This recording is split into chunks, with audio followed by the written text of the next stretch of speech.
Dobre, tak ja to tam v pohode bez slajdov a budem držať takto to no.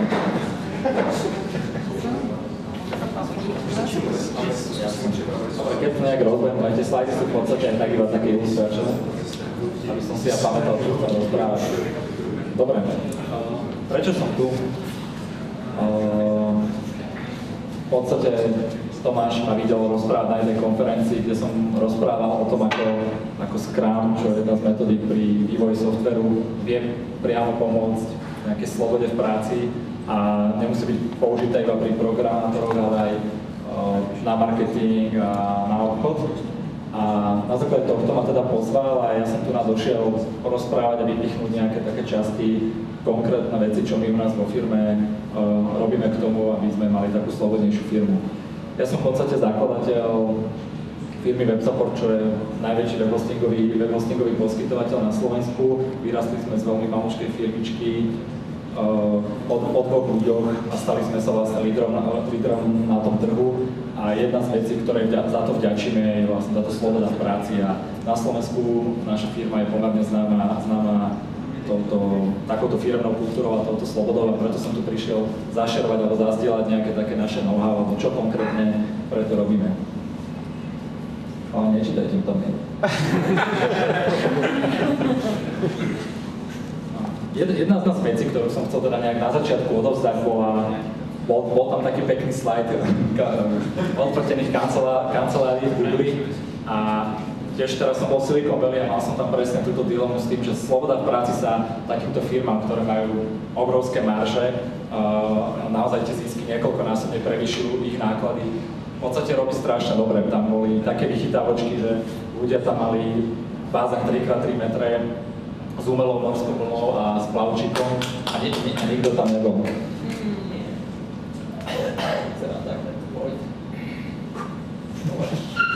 Takto sú tie pekné obrázky.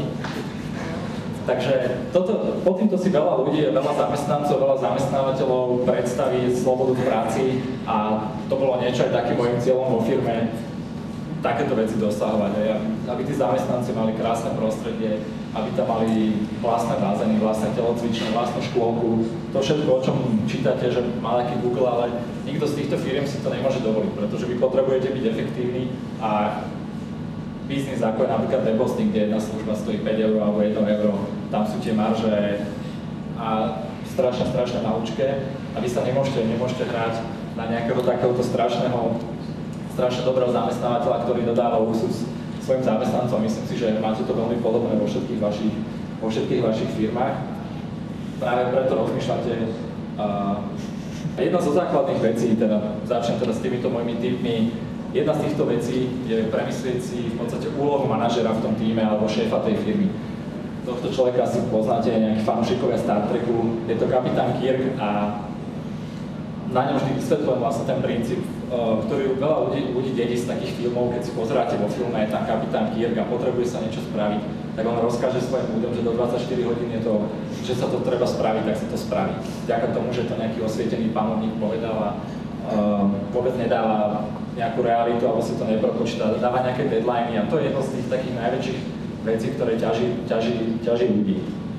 V podstate 40% šťastia v práci, a myslím si, že to šťastie v práci súvisí aj s tou slobodou v práci, závisí na tom, ako máte šéfa. Čiže prvú vec, ktorú by ste potrebovali vo firme spraviť, či už jednotlivých manažérov alebo seba ako šéfa, prestať vnímať ako toho osvieteného diktátora, ktorý má stále tú pravdu vo všetkom, riadi to z vrchu tej pyramídy, rozkazuje tým ľuďom a kontroluje. Malo by to byť práve presne opačná pyramída. Svojich manažérov alebo aj svojich šéfov vo firmách by ste mali učiť, ako byť pomocníkom tým ostatným, ako im budovať nejaký framework, na ktorom oni môžu stavať. Aby tých ľudí viac viedli a menej kontrolovali, aby neboli takí diktátori, aby neboli takíto ako kapitán Kirk. A toto je, myslím si, že takéto paretové pravidlo, keď chcete zmeniť vo firme tú svoju slobodu, majte takýchto šéfov, takýchto manažerov, aj takýchto kolegov práve tým, že snažia sa tým ostatným ľuďom pomôcť a nie im rozkazovať. Toto sa veľmi ľahko teoreticky povie, oveľa ťažšie sa to robí, preto rovno skočím na nejaké praktické veci, čo vo firmách veľmi ľahko urobiteľné a vlastne to, prečo to firmy nerobia, sú v podstate len nejaké výhovorky, nie sú za tým spojené v podstate žiadne náklady alebo nepotrebujete mať schválené nejaké veľké povolenia od tých zlých šéfov, pokiaľ ich máte takto. Jedno z najpraktickejších vecí, ktoré my používame vo firme našej, aby sme dosiahli túto slobodu v práci alebo vylepšili tú pracovné prostredie alebo to šťastie v práci je vlastne tento revision meeting. Je to niečo prebraté opäť z toho Scrumu, kde po skončení každej tej iterácie, čiže po týždni, po dvoch, po mesiacoch, si sadne celý ten tím a retrospektívne si preberie, čo sa robilo za ten týždeň, čo bolo zlé, čo bolo dobré. A toto je jedna z metód, kedy vy ten svoj tím viete strašne posunúť dopredu. Všetkých tých svojich zamestnancov, aj celú tú svoju firmu. Naozaj, že keď aj z celej prednášky si človek nič nezoberie, alebo žiadne tie tipy a triky, ktoré my používame, toto je jedna z vecí, kde sa raz naseriete v piatok a zvoláte meeting všetkých ľudí, alebo v tom svojom tíme sadnete si, dáte na tabulu naľavo, čo bolo zlé, čo bolo dobré, alebo čo treba meniť, čo netreba meniť. A tam brainstormingov alebo čokoľvek, slobodne každý človek môže dojsť napísať a tam krásne odhalíte, čo napríklad tým ľuďom priamo pod vami vadí v tej firme. Môže to byť o takých banálnych veciach, ako naozaj, že pokazané stoličky, o tom, že majú malé mzdy a vy chcete od nich nejakú slobodu v práci alebo zodpovednosť, alebo že vám tam napíšu, že nemajú tú zodpovednosť. Naopak, vám tam napíšu možno niečo iné, čo ste si mysleli, že vôbec nie je podstatné a že u vás je to zlé a oni vám to tam pekne vychvália. Toto je podobný princíp aj z GTD metódy, že ako sám na sebe pracovať, takisto na tom svojom týme, máte tieto retrospektívne meetingy, ťažko sa to udržuje, povie sa to veľmi ľahko, ťažko sa to udržuje v rámci celého roka, ale výsledok toto, keď nasadíte niečo takéto vo firme, že každé 2 týždne si sadnete s celým svojím tímom, sám k sebe alebo celá firma a zahráte sa na to, čo bolo zle, čo bolo dobré, následne povyberáte nejaké veci a že toto sa ide vyriešiť, toto sa ide vyriešiť, toto sa riešiť nebude, na to proste nemáme peniaze. Uvidíte už po mesiaci, ale keď sa pozriete po roku, tá vaša firma bude posunutá úplne na inom leveli. To bude úplne iná liga, úplne iný šport. Ďalšia z vecí je sloboda sama o sebe. Tak ako je sloboda v práci vnímaná, opäť vo firmách už rozbehnutých sa to strašne ťažko aplikuje a preto si treba vybrať. Napríklad my to robíme každý druhý piatok máme vo firme voľný. Nie je to úplne voľný, že človek nemusí dojsť do firmy, ale je to, teda musí dojsť do firmy a musí robiť na niečom, teda buď svojom, alebo sa vzdelávať, alebo sa čítať, nejak sa to extrémne nekontroluje, ale je to vlastne v piatok, ktorý sa nepočíta, s ktorým sa nepočíta v deadline-och, nedávajú sa na to žiadne tasky a ľuďom sa necháva táto sloboda. Výsledok toho je, čo si človek možno, alebo manažér, alebo povie takým sedliackým rozumom, že to sú zasa nejaké straty na mzdách a na tom čase nebudeme stíhať deadline. Naopak, pokiaľ máte tých ľudí v tíme, motivovaných, máte toho šéfa, robíte si tieto retrospektívne meetingy, to tak vrátia, že napríklad tento Free Friday sa u nás premenil na celovíkendový hackathon, keď ľudia sami vo firme ostali radi cez víkend do firmy, doniesli si nové spácaky, fotili si to, dávali si to na Twitter, že idú spať vo firme. Došli sme v piatok ráno do firmy a odchádzali sme v nedeľu ráno a hneď išli zase v pondelok do práce všetci radi. Čiže niečo, vy keď tým ľuďom dáte tú slobodu, tak tí ľudia vám ju aj radi vrátia. Naozaj pre mňa osobne jeden z najkrajších zážitkov aj z efektívnosti firmy, dajú sa robiť napríklad také špecializované hackathony, máte nejaký produkt a môžete ten hackathon zameriať napríklad, že na tvorenie feature alebo bugov, na ktoré nebol čas celý rok, pretože ja neviem, mali sme iné feature, iné zadania od klientov, ktoré vyžadovali alebo ktorí boli oveľa lepšie zaplatené. Vy si viete cez tento hackathonik krásne vytunovať a pre tých ľudí je to o tej slobode. Tu som sedel, teda stál a čítal som si tam tie jednotlivé posolstvá, o čom je tá sloboda, je to práve o tom aj tým ľuďom nechať voľnosť, aby si mohli robiť na tom, čo chcú, nie na tom, čo si aj ten osvietený manažér, ktorý možno nedáva tie deadliny a nie je prísny na tých ľuďoch, ale myslí, ale tí ľudia to práve, že chcú tú slobodu, chcú v tej firme robiť napríklad na svojich projektíkoch, na svojich startupoch. A toto je tiež konkrétne jedna z vecí, ako sa to dá využiť. Čiže piatky sú pre slobodnú firmu jedna z tých najlepších vecí a záleží to už, čo si vydobijete u svojej firmy, či to bude každý piatok, každý druhý piatok, raz do roka, raz za mesiac. Je to vašej firme veľmi pomôcť. Toto je jedna z ďalších dichtálov, ktoré vo firme pre mňa osobne veľmi dodávajú šťastie v tej firme, spokojnosť tých zamestnancov a s tým aj podľa mňa súvisiacu slobodu je práve to, že tým ľuďom dokážete dodávať taký flow a kľud v tej firme, pretože každý to poznáte, ste vo firme prepadávanými úlohami rôznych manažérov, nemôžete sa sústrediť. Jedna štúdia našťastie vlastne hovorí, že aký je rozdiel, že človek odchádza šťastný z firmy, pritom máte strašne veľa meetingov, strašne veľa taskov robíte, odchádzate z firmy taký celý nesvoj a naopak niekedy robíte jeden work, ste pohrúžení a odchádzate z firmy šťastný a reálne na základe vedeckých prác zistili, že ten istý receptor, alebo receptor časť mozgu, ktorá sa aktivuje, keď je človek šťastný, či už keď má niečo sladké, alebo pri sexe, alebo keď pozerá dobrú hudbu, tak to isté sa aktivuje človeku, keď sa dlho na niečo sústredí.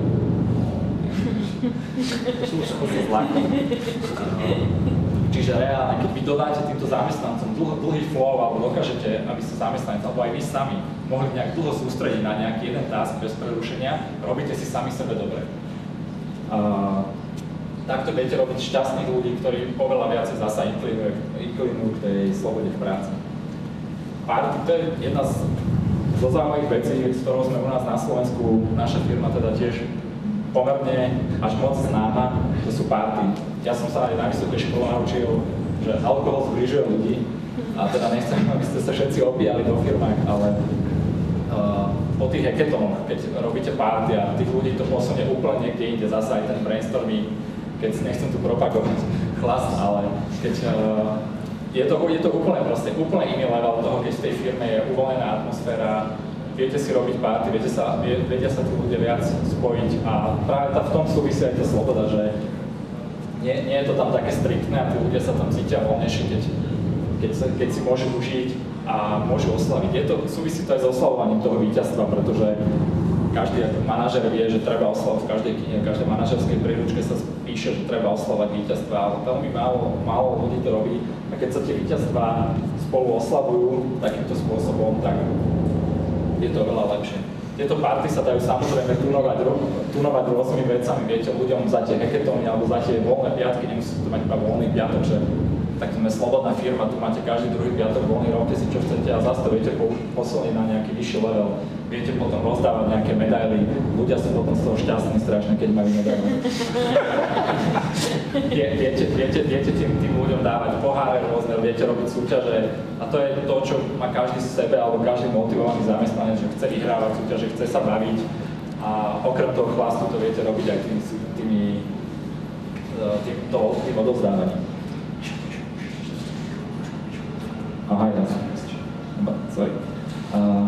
Na záver, čo chcem tým povedať je, sedeli sme po jednom veľmi úspešnom roku, celá firma, mali sme taký brainstorming, že čo si ľudia myslia, že čo nám pomohlo, prečo sme my, táto fialová čiara, across celú našu konkurenciu, ktorá v podstate nerastie a nám sa takto strašne darí, čo si myslia, že čo tým je, máme nejaké strašne veľa peňazí, máme tam nejakých géniov alebo nejakú inú konkurenčnú výhodu.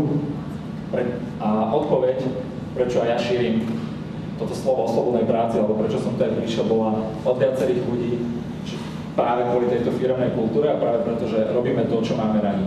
A jedna úloha je nahajrovať človeka, ktorý robí to, čo má rád, a druhá úloha potom už manažera v tej firme je ho udržať v tej firme a to si myslím, že viete udržať iba vďaka tej slobode v práci, tou príjemnou firemnou kultúrou, hlavne jeho osobnou slobodou, tým toporou jeho kreativity a reálne to nie je iba taký bullshit, ktorý sa možno, naozaj, ak som na začiatku ukazoval tie kancelárie Google, kde sa míňajú peniaze, ktoré si môžu dovoliť firmy s obrovskými maržami, že už nevieme, čo vymyslíme, tak môžeme zamestnancom kúpiť vlastnú škôlku, ale naopak, vy keď niečo podobné vo firme zavediete a urobíte to správne, tak viete dosiahnuť toto. Vyhráte nad konkurenciou, ktorá sa snaží strašne efektívne, možno až nejakým nemeckým spôsobom sekať a hľadiť na každý štýbok náklad, ale keď tým ľuďom necháte slobodu a budete ich podporovať, že budete vytvárať reálne ten framework, v ktorom sa môžu pohybovať napríklad aj vďaka nejakému Scrumu alebo podobným ďalším iným metodikám, keď sa to dobre robí, tak dosiahnete toto do svojho firmu. To je asi tak všetko. Ďakujem.